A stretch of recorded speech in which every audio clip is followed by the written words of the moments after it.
Are the O's fine? Are the Orioles fine, Kevin? I'm so embarrassed. I'm so embarrassed. Okay. The Orioles stole it. That game was stolen. It was stolen from them, then they stole it right back. What? Oh my God.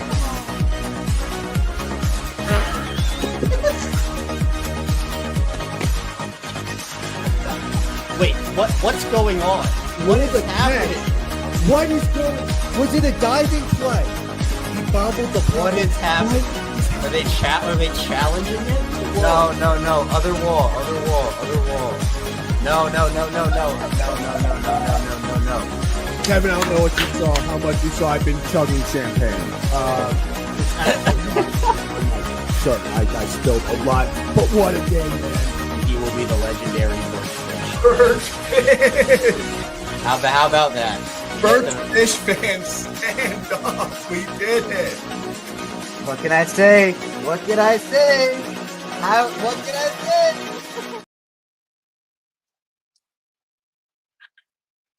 I did not think they actually traded Micah Parsons. Oh my gosh, they traded Micah Parsons. They actually. Wow. And Packers fans have to be feeling amazing. You're living under a rock. Let's look at it.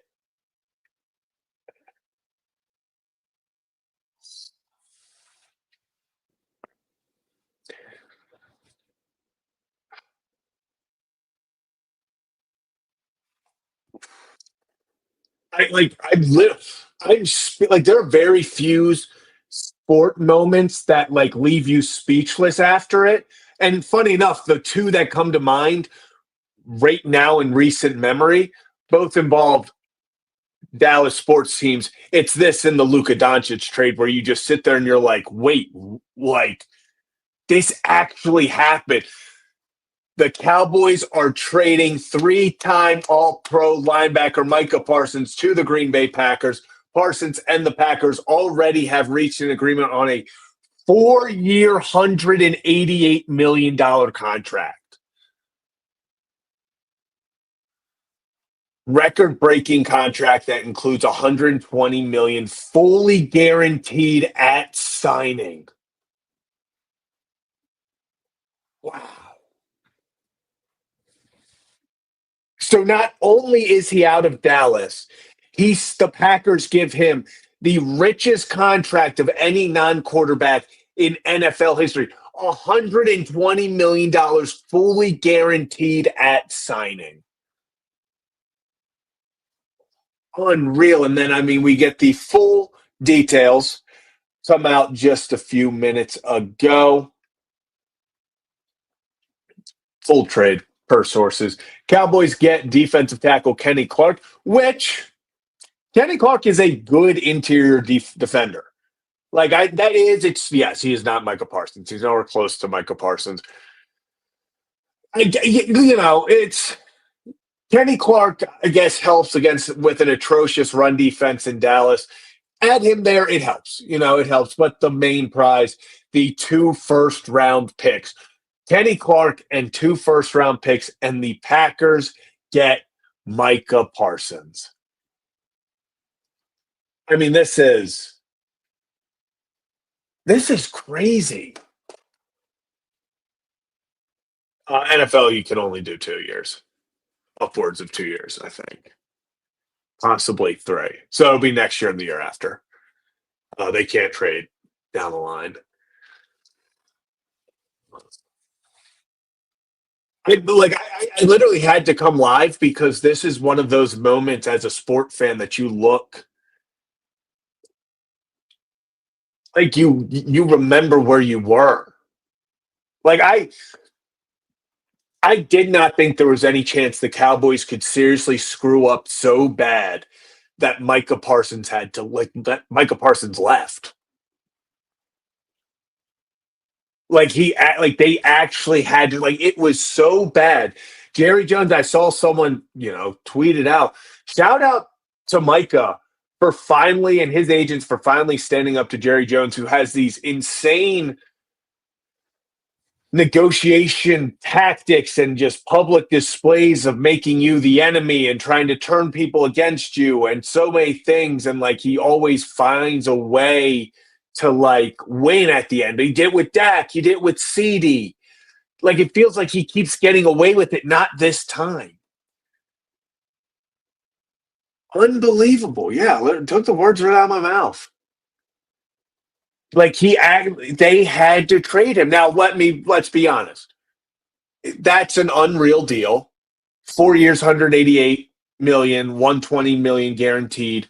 That's an insane deal. So, like, I don't know if the Cowboys were forking that over, what they could do. I'm sure technically they could have done it. It's just I don't think they wanted to go that high. But for the Cowboys, you do get 2 firsts and Kenny Clark. So you are gaining something. Now, this is not going to help this year. This isn't going to help this year in the slightest. Kenny Clark, obviously, maybe with the run defense and stuff. But the 2 firsts won't help this year. But I'll tell you what does help this year, and what makes me feel a lot better as I'm pretty high on the Packers. This is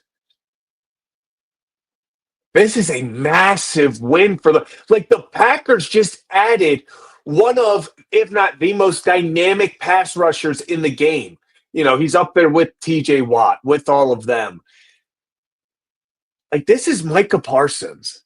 And not only that, like, this is Micah Parsons so he just turned 20. He'll be 26 this entire year. So you're getting him through now. Let me look up his contract to see where this now puts him. So Spock track. We're loading. I'm assuming a lot of people are probably clicking on Micah Parsons. But so let's just say, assuming they have him up until his year 30 season. This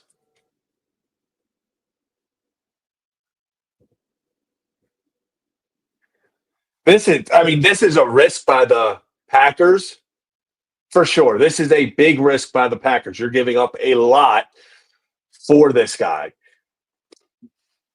But at the end of the day, like, this is one of those, we're putting the chips on the table. We are going to go for this. This is a move that you do not take unless you think this can be the thing to help you win a Super Bowl in the next 2-3 years. This is giving up a solid player, but 2 first-round picks. Now, yeah, Micah Parsons, I believe, is worth it, but that still takes a lot. That's good for the Packers. If you're a Packers fan, you have to be through the roof.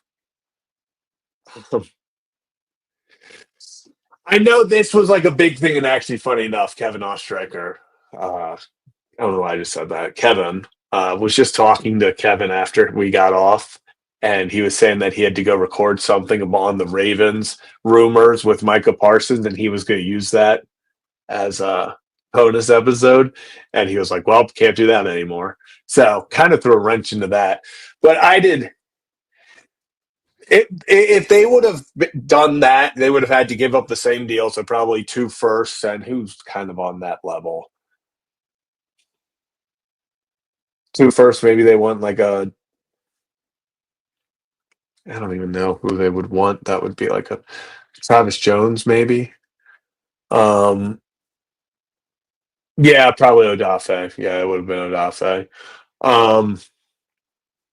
But if you do that, Linderbaum can't come back. It makes signing Zay a lot harder. The Ravens got a lot of guys hitting free agency soon, and while Michael Parsons, say what you want, he is very much worth that big of a price tag, and his on-field production has shown that. But that would have definitely changed the course of what the Ravens can do over the next few years. So I just don't think EDC, he's a guy who he takes risks, but when he does, it's calculated risks. And I just don't think this seems like too forward. This all of a sudden is like, hey, we don't win this year. There's not like there's hell, cap hell on the other side of it.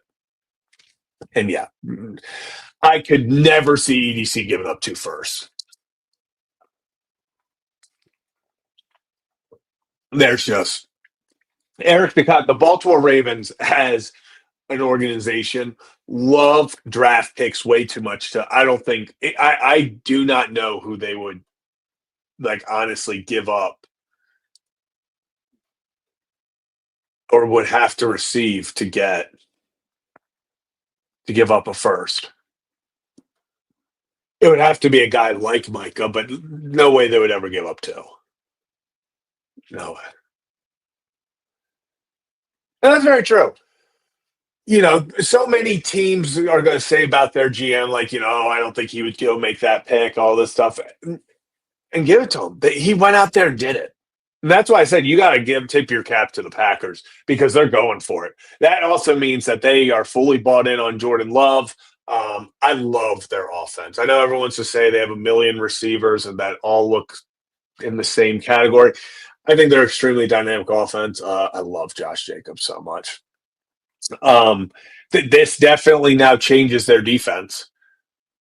Like this is a guy who now the Packers defense is now scary, solely because all of a sudden you add a guy like this. Micah Parsons, when you were even as bad as that Cowboys defense was, like he was single-handedly disrupting everything. He can throw a playoff by himself. He can win a drive by himself. That's where that's a massive impact. That's why it cost you 2 firsts and Kenny Clark. Because this is a guy that changes a team. Like where you think, now Packers are okay, are they on the verge of contending to now it's okay, the Packers are contending. What a fun trade. Trade season, if you guys follow the show, you know this, for football, for basketball, especially, not really specifically MLB, but especially MLB, love the trade deadline. Trades just give you that giddy feeling. Like, it's just fun, and that's why I decided to go live for this. I'll probably only be on for a few more minutes because not much more to talk about with it, but I just love coming on talking about these trades. Like, this stuff gets me fired up. NFL, football season's officially here, and what a way to kick it off. What a freaking way to kick it off. Packers make a statement. Jerry Jones loses his negotiation, although, it's hard to say he lost the negotiation. Yeah, he didn't sign the player, but he got 2 firsts and Kenny Clark for it. Anything I will say, funny enough, Michael Irvin, just while scrolling through Twitter, ESPN on NFL and ESPN at 25 or 3 minutes before the news broke, posted a clip of Michael Irvin saying that he guarantees Micah Parsons isn't leaving.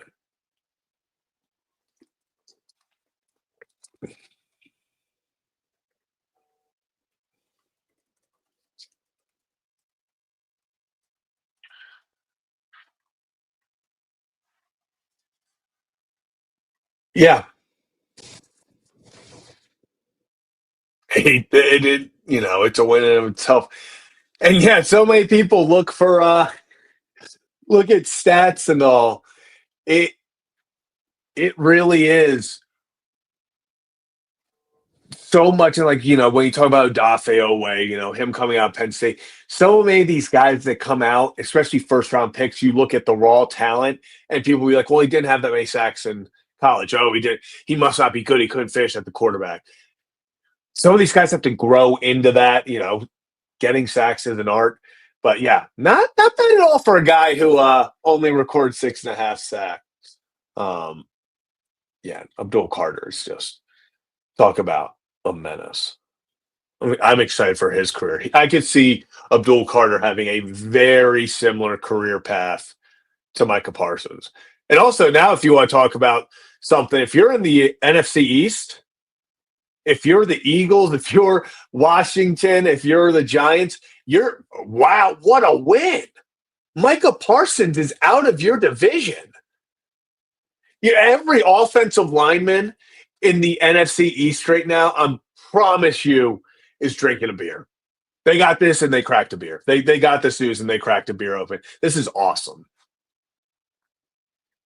You have got to be just out of this world excited if you're an NFC East offensive lineman, but just fans and everything. Just you feel good about going against the Cowboys. I'm not sure how great they're going to be, but the one thing you know about their offense, especially when Dak is healthy. That passing game now with George Pickens, CeeDee Lamb, even when it was Cooper Rush throwing him the football, is just incredible. The offense, Jake Ferguson, they can make something happen. They've got a good offense, but it was always, okay, what can the defense be? And a lot of times when you were playing them, it was don't let Micah Parsons beat you. Don't let him be the guy to get the strip sack. Don't let him be the guy to get the big third down stop. Stop him and let the other guys beat you. Now that's no longer there. So that is a massive blow to the Cowboys defense, especially that secondary. You got guys that are looking for interceptions. That's all they did. Diggs, all of them, they were big interceptions, pressure. Micah gets to the quarterback, rushes the pass, all of a sudden they get the interception. That's how they turn defense into offense. That's not there now. That is not there now. So what? I cannot believe they traded him. I can't believe they traded him. So what a day. What fun breaking news. Wanted to go live for just a little bit just to kind of talk about that. If you're new to the channel, hit that like and subscribe button. Kevin and Zach react. Go live after every Orioles game, Ravens game, and any breaking news. Yeah, Christian, it is. It's been a crazy 20, 40 minutes. That's for sure. But fun little live stream. Appreciate everyone who tuned in. Hit that like and subscribe button if you have not already. We'll be back tomorrow, especially after the Oriole game. But if anything happens, any more fun trades, any big news breaks before then, we'll be back here to talk about it. Have a fantastic rest of your Thursday. And for the second time today, we'll catch you tomorrow. Bam.